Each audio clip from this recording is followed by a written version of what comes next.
finished up my morning routine. I'm about to go downstairs to go get some breakfast and then start the school day.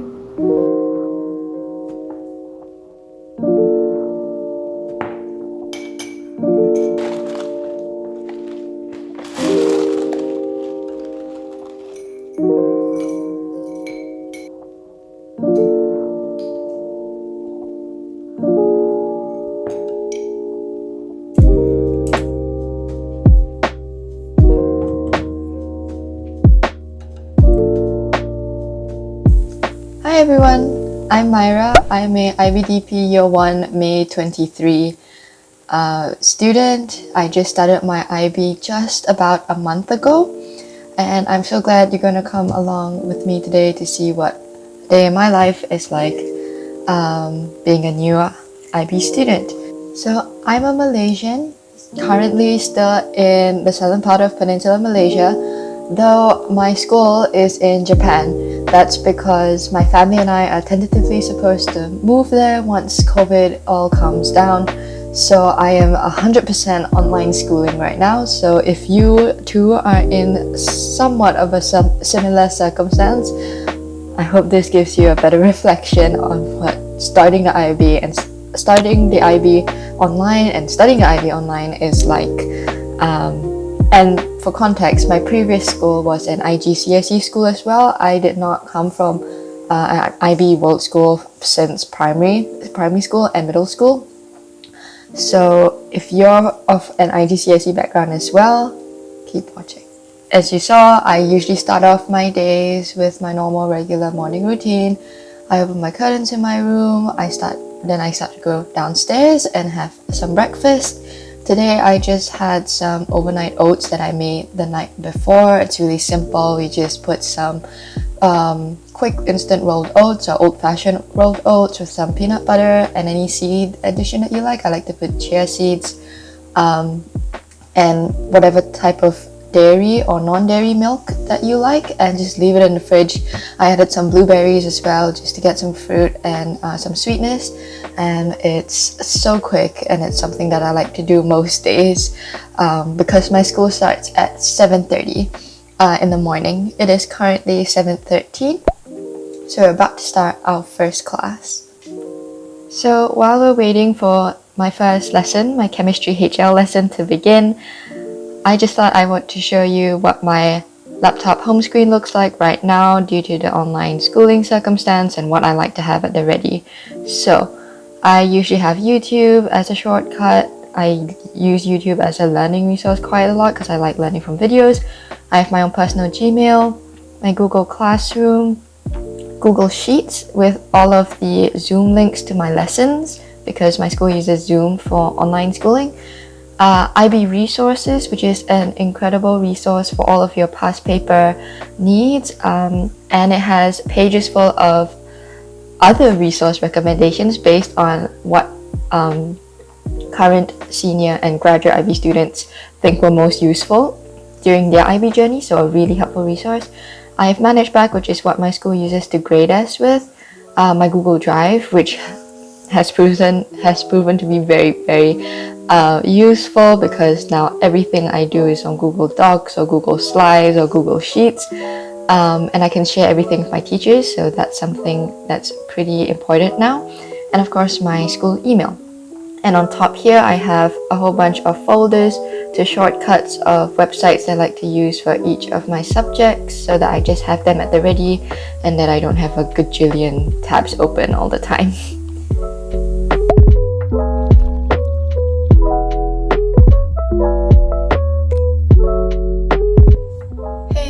So as you can see, it's quite bright outside already, so it's currently 9:05 in the morning. I just finished my first 2 periods of chemistry HL and now have a quick break and class resumes at 9:20. I think I have Japanese, ab initio, and then TOK for our afternoon periods. So the subjects that I take at HL, biology, chemistry, and math, AA, analysis and approaches, and at SL I take English, language and literature, Japanese ab initio, and environmental systems and societies. The way my school scheduled our schedules, our timetables made it such that not all of us got our first choices. Like for example, I had originally chosen economics instead of ESS, but for me in particular, I planned to go on to study environmental or ecological sciences, biological sciences at university, so it wasn't that much of a trade-off for me taking ESS, though going into the IB, quite similar to how you would choose your IGCSE subjects, there probably will be quite a lot of clashes, especially if you have a big cohort. I was quite lucky to have quite a small cohort, so not all of us had clashes in our first subject choices. So just kind of keep that in mind, talk with your teachers and coordinators, and make sure you spend the time in your summer looking through and exploring your interests and what jobs fit those interests and what university requirements you need to go into further study in that, and that can greatly weigh upon the subjects you take. Yep, so I'll see you back for periods 3, 4 and 5.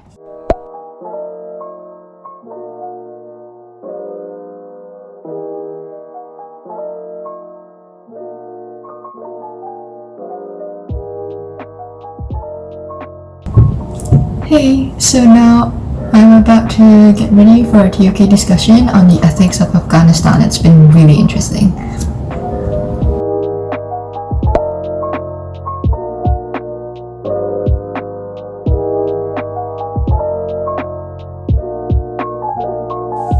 Hey, there is something I also wanted to add about students who specifically transitioned from the IGCSE into the IB diploma program.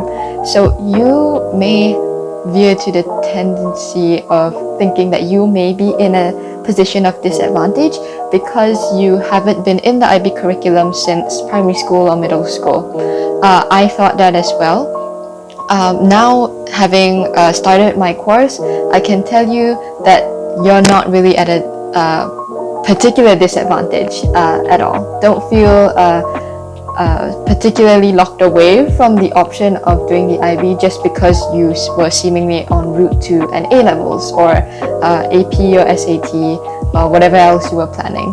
Because especially as IGCSE students who have already gone through the motions of a full formal examination for 10 subjects at that, you would have acquired, hopefully, the exam prep skills as well as the mental kind of preparation as to how to deal with a whole lot of revision and or examination skills to cover. So I have already found that in the questions or in the content that I'm studying currently, in the first few chapters, I'm already seeing similarities between my IGCSE exam prep skills or the particular examination skills that the IGCSE stresses and the same skills that the IB stresses in their exam.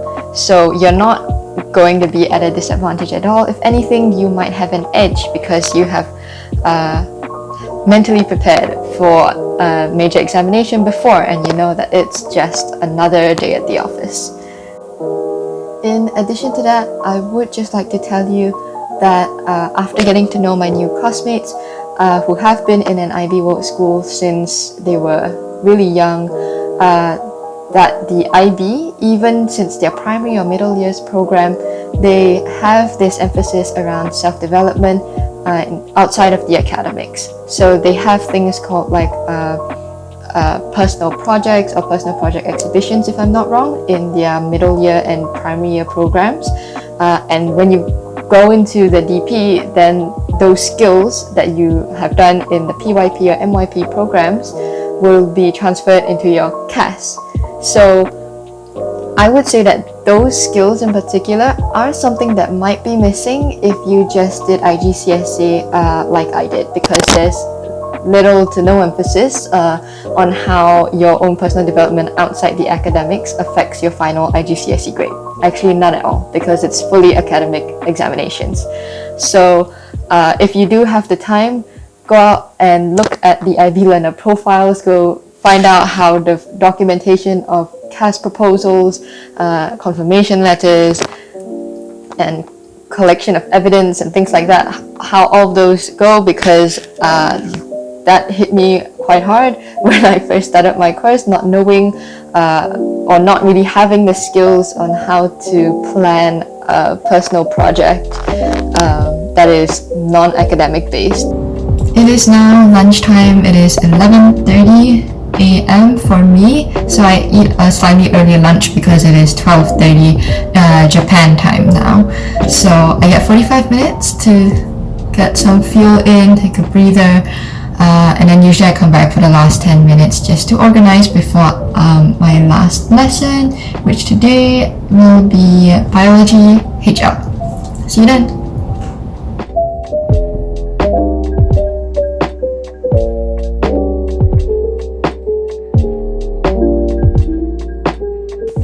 Hey, so it is now 12:15. I just finished lunch.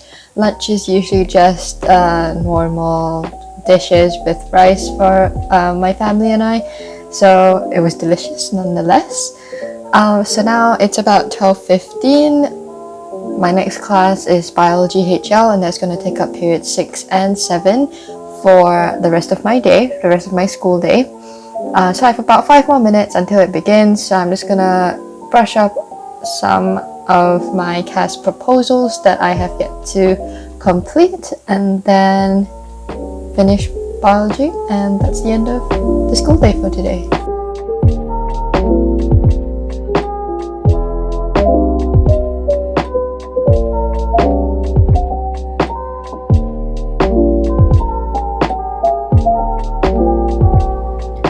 Hey, so my school day just officially finished. It is now 2 p.m. In Japan it's 3 p.m. so I get to go off technically earlier because of time difference, but now I'm just going to wrap up a few more tasks from the past few lessons before going down to take a break, maybe have a snack, play with my dog.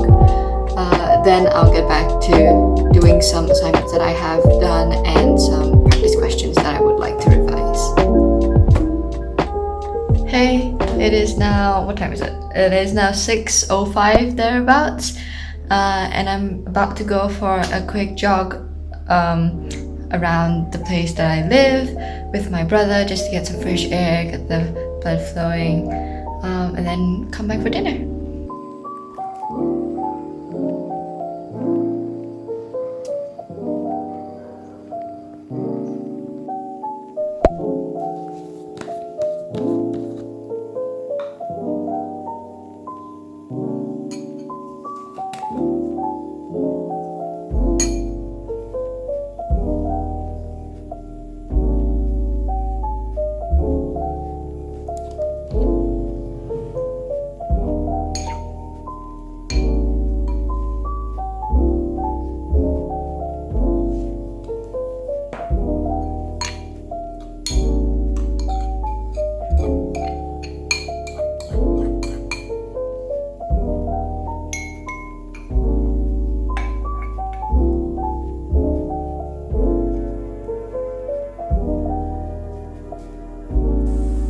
Hey, so it is now 9:45. I'm about to wrap up and head to bed because it's been a really long day. I just had one last thing to mention that I forgot to mention earlier, is that if you are taking an ab initio course for your language acquisition or a group 2 subject, and if it's a completely new language like how I've taken on Japanese ab initio, I would highly recommend that in your summer or in the break time that you might have, or in any free time that you might have on your hands, spend it learning the basics of that language.